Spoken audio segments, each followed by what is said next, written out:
listening to the ProgAxia podcast. Hi everybody, it's Andy Phillips here and welcome to the ProgAxia podcast. And if you're watching on YouTube, you can see I've got a special guest with me today, and that is Leon Russell. Hi Leon, how you doing? Hi Andy, I'm very well, thank you. Awesome. Now, got to talk to you about your debut album, which was Back Above the Clouds, the band WarmRain.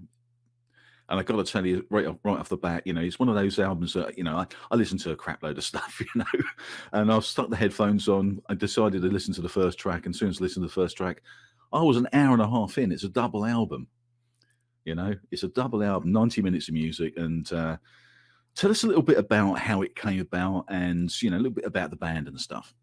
Okay, so Back Above the Clouds, probably my inspiration initially as a teenager would have been Pete Townsend, probably Roger Waters, guys who just like masters at concept albums. And I think that captured my imagination sort of straight away. It's like a 3-minute song, a 5-minute song, or a story told over 10, 15 songs. I was like, wow, okay. So I think that went into my psyche at a very young age, and I always had a concept on the go, on the back burner, bubbling away. It would often change titles and morph into a different story and kept going. My choices of genre as a musician changed over the years. I also switched around on instruments, and also all the time I found that, in the background there was a concept album going. When it came to doing Back Above the Clouds, I suppose it was a amalgamation of a lot of ideas that I put into the pot. But essentially, kind of like when people are writing books, you sort of draw from your own experience and you use fact and kind of use fiction and merge the two. So essentially, there's aspects of it that are definitely from my own life story. But I've obviously tweaked it to kind of find a sweet spot of relatability and like generalisms, really, because obviously everybody has a very specific journey in life, and you're looking for the things that we can all sort of go, oh, right, okay, that touches me, that speaks on my behalf. It sort of relates, I think, to as a lyricist, relates to your life stream, the things that happen in your life. But the thing that sort of impressed me, the musicianship's fantastic. I mean, you've got some great people in the band. The music is really good. I mean, the little hooks in it and the vocal melodies and things like that. It's just really, really sweet. But for anybody that's not heard it, how would you describe the sort of music it is? Well, obviously people tend to go to Pink Floyd as their sort of go-to reference, which is obviously a wonderful endorsement to have. When we submitted a track to the High Voltage Festival to ask to be included in the lineup, we actually got the track sent back at the time. This was 2011, I think. And they said to us, have you sent us a Pink Floyd song by mistake? And we were like, okay, well, thank you. No, that's one of ours. So I think really we try and sort of, we don't aim to do imitation. I'm not interested in imitation, but obviously those guys have been huge influences, and we're British, so it's part of our heritage and our culture. We're obviously into prog, but we're not into the crazy elements of prog, so it's very listenable. And it's music that's very controlled, I think. Excuse me. I don't think it ever gives you the impression that you're like, oh God, what's going to happen next? You can kind of relax knowing that it's not going to take a twist and a turn that you can't anticipate, and peaks and troughs that are going to surprise you. But hopefully, equally, it is multifaceted as well, really. Yeah, I mean, I can see the I don't know, sort of comparison that people can make to Floyd in as far as it has that sort of Floydian appeal. It sort of sounds a little Floydian, I guess. Mm-hmm. But you don't sound like Pink Floyd, which is... No, I don't think so. I think this is the key thing. I think sometimes we sort of we pigeonhole people. You sound like this or you sound like that. It does have that sort of mid-70s Floyd vibe, which I love. I mean, it's because when I started listening to it, and I make notes about these things because I write reviews and stuff like that.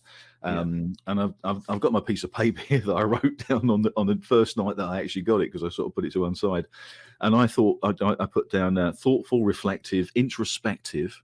Lovely. It's like it felt like the sort of inner thoughts of someone, like you're sort of peeking behind the curtain of someone's inner thoughts, which is sort of spooky in a way. It's like you're sort of peeking inside someone's mind, which I thought was really, really interesting. And you don't really get that because the music could be, I guess you could call it mellow. Yeah. But I don't think that does it justice. It's as you say, it's not like the flying synths and massive fast guitar solos, Joe Satriani stuff and things like that. It is, as you'd expect, if you're getting compared with people like Floyd. I mean, I also heard, and I don't know if anybody said this to you, but I got these little vibes of like Crosby, Stills and Nash, and do you know those sort of things? It's like those acoustic guitar bits and stuff like that, because there's a lot of acoustic guitar.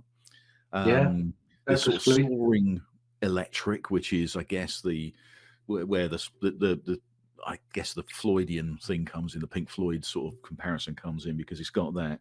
But it was almost like when you listen to the album, it's almost like a psychological journey into someone's mind. And as I say, you don't normally get that sort of stuff. And I think that was it's really clever to do that. Now, was that the intention, or is that just how it sort of came out at the end when you went through the writing process? No, I think that's really lovely for me to hear, because if you had a physical copy of the album, you'd see that the way that I've constructed the booklet that comes with the album is the 14 songs don't have titles in the booklet. They just have a date. But what I've done is I've put, say, March the 3rd for one track, and then the second track might be called August the 9th. So my thinking behind the concept was somebody's gone from a journey through track 1 to track 14, which documents a process that they've been through. Each one of those steps is a diary entry. The lyrics are a diary entry. Right. But by not pinpointing the year, then I've allowed the listener to decide whether or not it took somebody 1 month, 1 year, 10 years to go between the incremental steps from track 1 to track 2 all the way through to track 14. So it's as though somebody's cherry-picked all those very key moments, the diary entries, which really absolutely nail and pinpoint how somebody moved from one phase to the next during this process and this journey. So like I say, for you to pick up on that without having the physical copy it's amazing. That's like job done for me, because you've intuitively sensed what I kind of reinforced with the album artwork and the way we've had the website put together with additional material, and the way we use our social channels to have content where it colours in the extra detail. Well, it did feel like that. I think what you should do is also explain a little about what this is actually about, because it's, I've read a lot about it, on things like your website and stuff like that, about the, this concept of loss. And I don't want it to sound like it's a depressing album, because it's sort of far from that. Yeah. I mean, I say it's thoughtful and introspective, and there are some sort of darker elements in that, but it's not a depressing album by any means of the imagination. It's actually pretty uplifting in many ways. So, but just tell us a little bit about what the actual album is about in your mind. What do you think it's about? How it works? Okay. Yeah, absolutely. So the way that I put the story together was I envisaged that it's one central character, and they had an external focal point for their attention, which was a hero. And their hero passes away, and the physical presence of their hero is now gone from their life. So they have obvious sort of shock waves from that, and they have concerns that the influence of this hero is going to diminish because they're no longer there physically. And what happens is kind of surreptitiously, as part of that process without realizing it. Their attention's not outside themselves. It turns inwardly, but not particularly consciously. And then they reconnect with their childlike self, and they kind of remember all these values and all this stuff that used to light them up as a child, and they discover themselves, and within doing so, it enriches their life. And then they realize that although their hero isn't with them physically, and again, the hero, I kind of did it in a way where it could be your dad, it could be your uncle, it could be a friend, it could be somebody in showbiz, whatever, it doesn't matter. I tried to leave that kind of ambiguity to enable somebody to decide how that space would be occupied based on what a hero meant to them. And then by the end of the process, as connecting with their inner self and remembering how they used to feel about the world, they realize that their hero doesn't need to be with them physically for their influence to last. So there's two things that go on. They sort of journey back within themselves, and they remember their connection to the universe that they live in and the things that made them live with awe as an individual. And then they come to terms with loss, really accepting loss. You can't change it, it's going to happen, but you can come to kind of resolution of realizing that as long as somebody's in your heart and in your mind, it's no different to me sitting here talking to you, thinking about somebody who's in the room next door. Exactly. Because you some of the tracks you've got on there, and there's some pretty astounding tracks. I mean, stuff that impressed me a lot. And well, I listen to a lot of crap, I mean, I listen to loads and loads of stuff, and a lot of the stuff just sort of passes you by, and you don't really doesn't really hook you in. But just from Fading Star, right? The first track on the album. There's a lot of different sections in that, a lot of different sort of moods and vibes that go on through that. Yeah. But it's sort of like a statement of intent of the album, because it starts with acoustic guitar, and there's a lot of acoustic guitar in this album. Yeah. But there's a lot of band stuff as well, and but right from that, and then Absent Friends, and moving through the tracks, right up to the very last track, which is the track I played on the Best of 2019, Progressive Rock 2019, my show, which was Equilibrium. And I think that is probably one of the best tracks I've heard in a long time. It just stood out, and being the last track on the album, and it's an uplifting track. It's almost like the person's gone through this whole process of mourning and regret and all those sort of things, and then suddenly it's just like, I can come out of this again now. I'm sort of, I realize what this is all about. And Equilibrium, I think, is just a fantastic track. And I think a lot of people have said that the same sort of thing. I've had a few people sort of contacting me and sort of saying that Equilibrium is a really cool track. So I think you should be very, very proud of the album. But there's some wonderful tracks in there. Yeah, which is why I wanted to sort of get you on, because it's most of the time we're sort of looking at sort of the fiddly, massive time signature changes and all those sort of things, which I love as well. Of course, yeah. I love as well. But it just really stood out as just a very, very different sort of album. And it wasn't just an album which was some quiet music, which again, there's quite a few of those sort of things. So give me a bit of idea of like the way you start putting these tracks together, because it takes a bit of time to do this stuff. This isn't something you can knock off in an afternoon. No, it takes a little bit of time to get to, maybe put it down, have a listen, put it down, have a listen, redo it a little bit. But how do you actually put these tracks together? So I know that you and I discussed this briefly as well, because with yourself being a musician, we were able to sort of share ideas on composition, and you write as well. So we both share some interest in this. And because I started these tracks, as you're saying about the acoustic guitar, it was important to me to come at something from a different angle, and in doing so to create an album like this with these characteristics, but centered around an acoustic guitar instead of 2 electric guitars. So the core of the song always start with me coming up with a riff on the acoustic guitar, then finding the melody that goes on top of it, then presenting it to the other guys. And I'm very lucky to work with people who aren't looking to steal the limelight. They're looking to support the song, and sometimes they might even say, do you know what, I don't want to do anything on this track, it doesn't need anything. And when we were rehearsing, the bass player, Simon Bradshaw, him and I would drive to rehearsals and we'd literally look at each other and go, which one of Matt's riffs have you had in your head this week?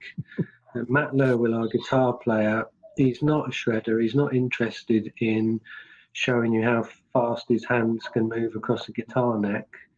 But what he does do brilliantly is he comes up with a really accessible and lyrical hook that you just find gets logged into your mind.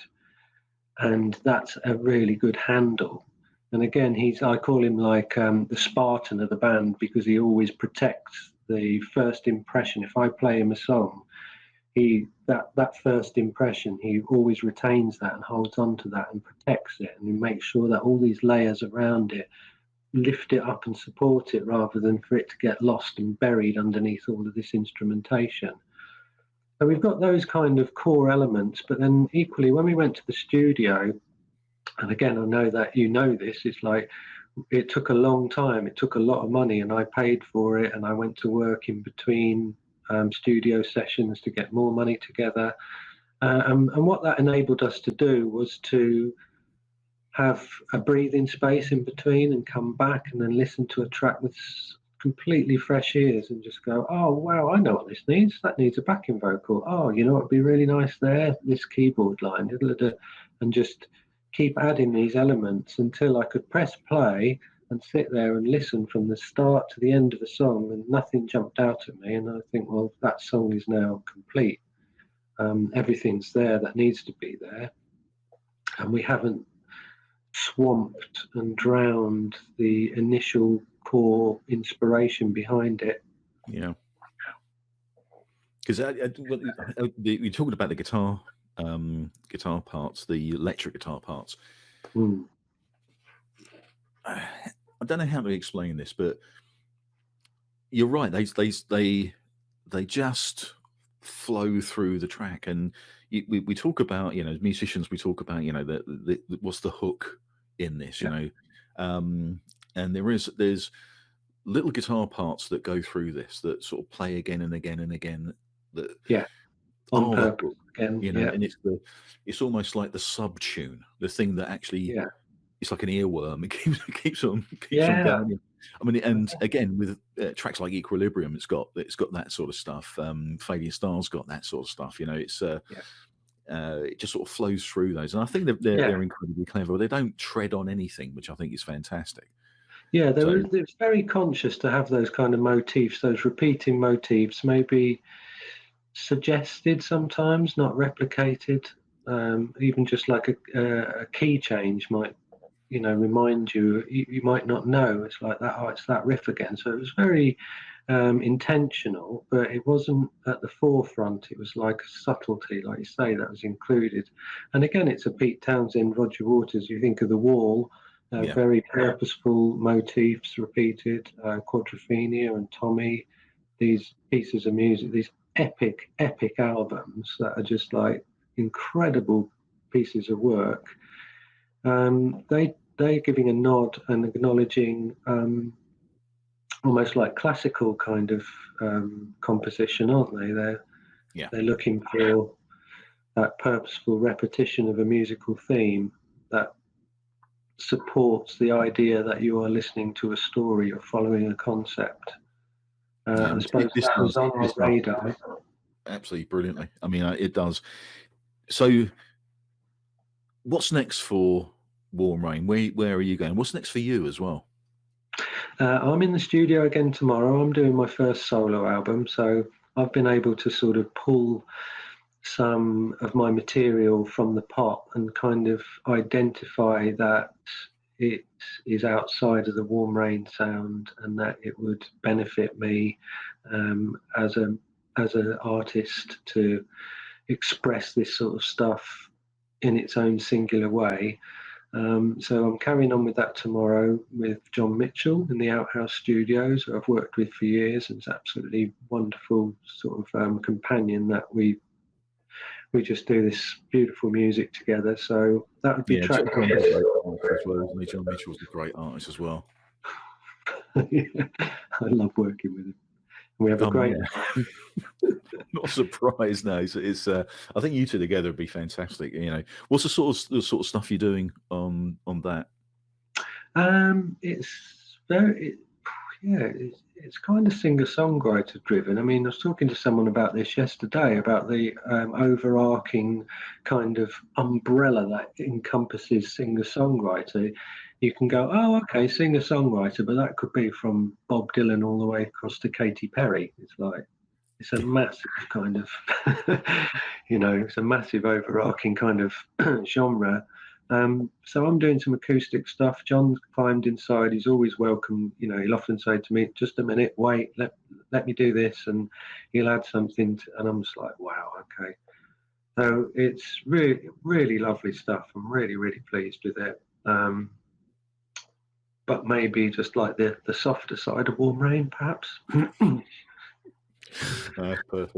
Perfect. Listen, Leon, it's been fantastic talking to you, mate, and sort of delving into the album because, as I say, if you haven't heard it yet, definitely take a listen to it and buy these albums. Support these artists because that's how they can carry on and do more stuff. That's the whole point of it. So I'm going to put the links in below the video for your website, which I think is stunning, by the way. Warmly recommended. WarmRain recommended, if I could say that. Yeah, brilliant. Listen, it's been fantastic talking to you, mate. Likewise. We'll see you next time, mate. Thank you, Andy.